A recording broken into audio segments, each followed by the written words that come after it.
Let's talk about addition in different bases. Let's say we have 12 base 7 plus 13 base 7.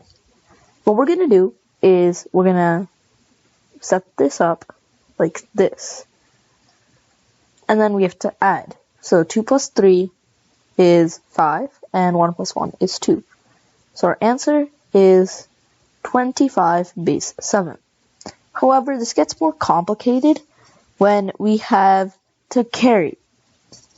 So let's say we have 12 base 7 plus 16 base 7. So again, we set it up. But 6 plus 2 is 8. And in base 7, we can't have 8. 8 minus 7 is 1. So we're going to carry a 1. And then we're going to put this one here. 1 plus 1 plus 1 is 3.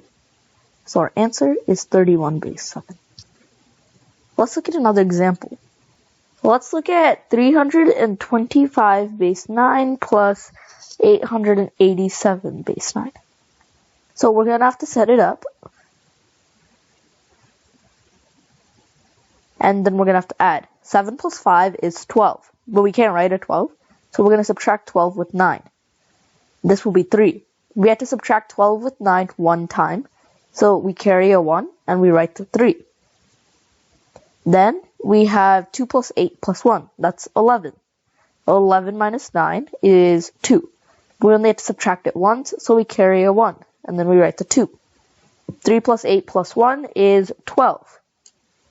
12 minus 9 is 3. Again, we only have to subtract it one time, so we carry the 1 and we write the 3. There's no more space, so we just drag down the 1. So this is our final answer, and it's in base 9. Now, addition in different bases can be a little bit tricky, so it requires a lot of practice. I've linked a practice worksheet and its answers in the comment section, so make sure to check those out.